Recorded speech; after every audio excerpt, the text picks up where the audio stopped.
Bonjour, je me présente, Daniel Radou, biologiste avec un doctorat en sciences et j'habite dans le Brabant wallon, ici en Belgique. Et je souhaite vous parler d'un thème particulier, donc aujourd'hui c'est ce que j'appelle le voyage intérieur. C'est-à-dire dans mon approche, donc vous savez si vous avez lu un peu mon site et regardé un peu les vidéos, c'est que j'hypnotise les sujets. C'est-à-dire, je les fais rentrer dans ce qu'on appelle un état de conscience modifié. Alors, les gens, souvent, la première fois, me disent « Oui, mais c'est quoi un état de conscience modifié? Moi, je ne connais pas, jamais été hypnotisé, etc. » En fait, c'est un état tout à fait naturel, qu'on trouve d'ailleurs chez les animaux, puisque chez les passereaux, chez l'antilope, le lièvre, etc., on retrouve en fait cet état de conscience modifié dans certaines situations en termes de survie, etc. Donc, et nous avons gardé. Donc, tout le monde peut entrer dans un état de conscience modifié. Et pour expliquer ce que ça représente, un état de conscience modifié, souvent je prends l'exemple du matin lorsque vous vous réveillez sans réveil. Donc vous êtes à la fin d'un cycle du sommeil et vous ouvrez les yeux au matin et vous pouvez sentir que vous êtes dans un état un peu particulier, c'est-à-dire vous n'êtes plus dans le sommeil, mais vous n'êtes pas encore complètement éveillé. Vous êtes dans un état où vous êtes conscient de ce qui est en train de se passer dans la pièce, s'il y a quelqu'un qui entre ou si le voisin fait du bruit, etc. Vous l'entendez, vous êtes conscient, vous vous rendez compte, mais vous rendez compte aussi que vous n'êtes pas complètement éveillé, donc vous êtes dans cet état. Eh bien, c'est ça, l'état de conscience modifié, en fait. Et j'utilise toute une série de techniques de relaxation, etc., de respiration, pour aider les gens, en fait, à entrer dans cet état de conscience modifié. Et à un certain moment du processus, eh bien, il y a ce qu'on appelle le voyage intérieur. Et juste avant ce voyage intérieur, une autre étape qui précède donc le voyage, c'est une étape de dissociation. C'est-à-dire, je fais une dissociation entre le conscient et l'inconscient. Bien entendu, avant tout le processus, j'explique à la personne ce que je vais faire et je lui dis que à un certain moment, eh bien, je vais commencer à parler à son inconscient. Donc, je dis maintenant, je parle à l'inconscient de, et je cite le nom et prénom de la personne. Et à partir de ce moment-là, donc je fais ce qu'on appelle une dissociation entre le conscient et l'inconscient. Je ne parle plus que à l'inconscient. Mais la personne est consciente, donc elle est dans un fauteuil très agréable. Elle a les yeux fermés, elle est dans un état de relaxation et elle est consciente. Donc pendant tout le processus, depuis le début jusqu'à la fin, eh bien la personne reste consciente. Donc elle sait exactement tout ce qui est en train de se passer. Mais juste à ce moment-là, je fais une dissociation et je parle à l'inconscient de la personne. Et à ce moment-là, je cite l'objectif très clairement, avec une voix assez ferme en fait, pour que l'inconscient comprenne bien, parce que c'est sa manière de comprendre en fait les choses. La tonalité de ma voix est assez ferme, donc je donne l'objectif à l'inconscient. Par exemple, arrêter de fumer, guérir d'un cancer, etc. Et puis ensuite, je cite une phrase. Je dis une phrase qui est très importante, donne l'information à la personne dont elle a besoin pour évoluer sur son chemin de vie. Et puis ensuite, je me tais. Et donc, à ce moment-là, l'inconscient a l'objectif, et c'est l'inconscient qui va décider ce qui va se passer. Et le voyage intérieur commence à ce moment-là. Qu'est-ce qui va se passer? Quel est ce voyage intérieur? Eh bien, j'explique avant donc, la méthode. Moi, je ne sais pas ce qui va se passer. Et le conscient de la personne non plus ne sait pas. C'est l'inconscient du sujet qui va décider ce qui va se passer. Or, le cerveau travaille sur 4 niveaux, réel, imaginaire, symbolique ou virtuel. Eh bien, l'inconscient va choisir un ou plusieurs de ces niveaux et la personne va se retrouver peut-être dans une plaine, dans une forêt, sur une plage, au-dessus d'une montagne ou dans une caverne, je ne sais pas. Tout est possible. Et d'ailleurs, d'un voyage à un autre, tout ça change, c'est chaque fois différent. Ce qui est important, en fait, c'est que c'est l'inconscient qui décide. Alors, cette approche est basée sur les travaux du professeur Daniel Araoz, donc qui vit toujours, qui travaille donc aux États-Unis, à New Orleans, c'est à New York, et qui nous dit une phrase: l'inconscient ne me veut que du bien. C'est-à-dire, lors du voyage intérieur, c'est l'inconscient qui va décider ce qui va se passer. Cependant, il ne fera venir que des choses que la personne est capable de passer à travers. Mon inconscient ne me veut que du bien. Et donc, et la personne est consciente, bien entendu, pendant tout le voyage.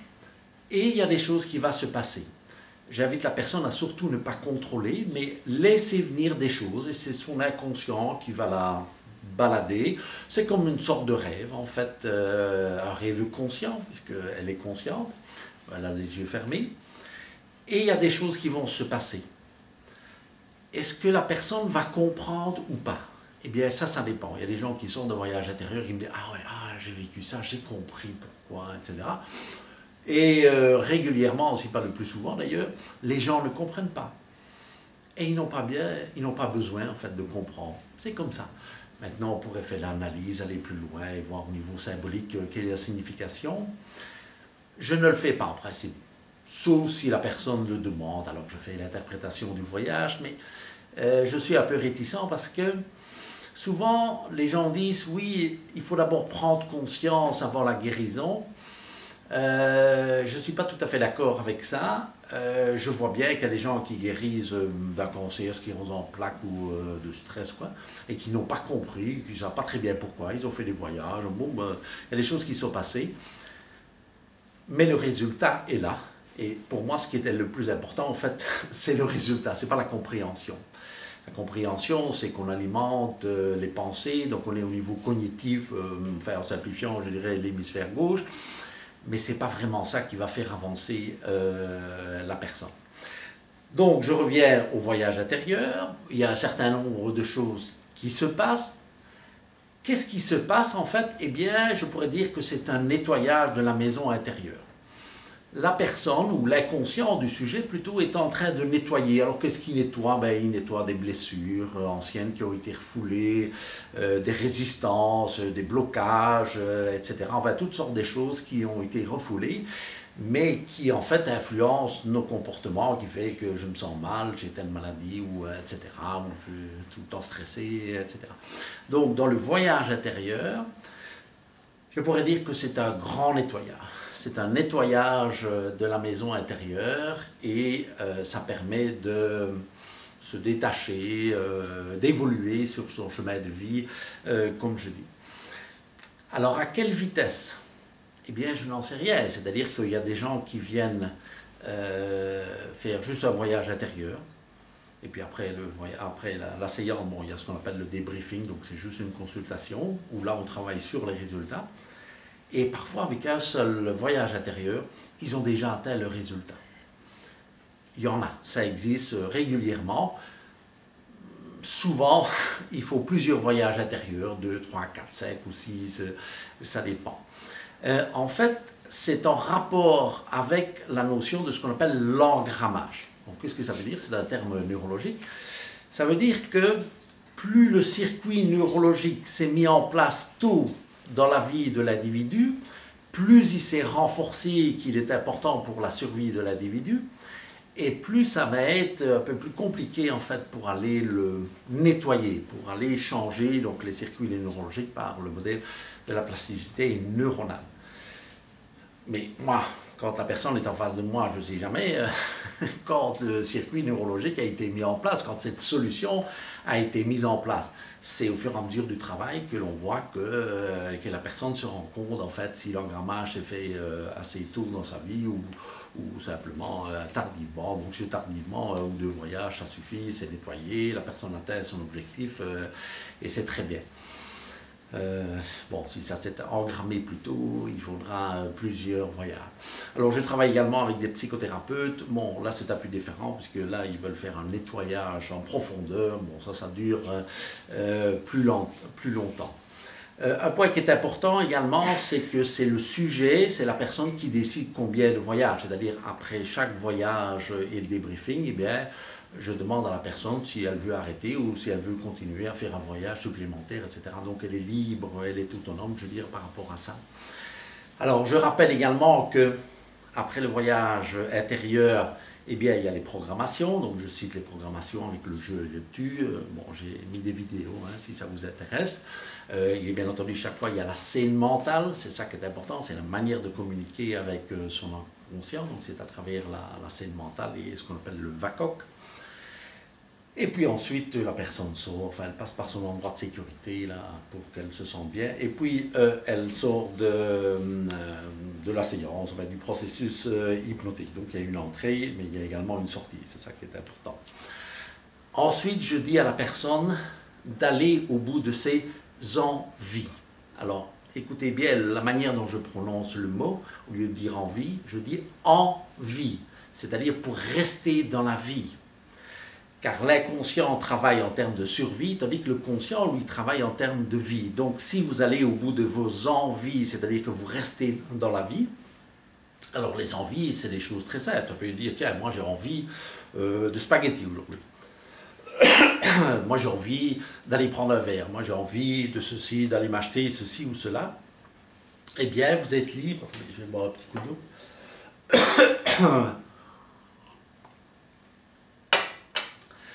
Donc c'est important en fait d'aller au bout de ses envies parce que vous restez dans la vie, vous êtes dans la fluidité. Et je vous rappelle la métaphore que j'utilise, donc c'est la jeune fille sur son vélo. Elle ne regarde pas vers l'arrière parce que sinon elle tombe, donc elle regarde vers l'avant et elle avance à sa propre vitesse. Donc elle est dans la vie, elle est dans ses envies. Et puis vous vivez votre vie tout à fait habituelle, je répète également sans effort, parce que si vous rentrez dans les efforts, vous activez votre cerveau reptilien. Bon, ça c'est une manière de bloquer en fait le système. Donc en résumé, le voyage intérieur, c'est une manière de nettoyer sa maison intérieure. Tous les blocages et autres blessures peuvent être en fait nettoyés par l'intermédiaire de votre inconscient, parce que c'est lui qui décide et qui fait le travail, disons, je dirais presque à votre place. Si vous voulez plus d'informations, vous pouvez aller sur mon site, donc www.iani.info. Et je vous remercie pour votre attention et à bientôt. Au revoir.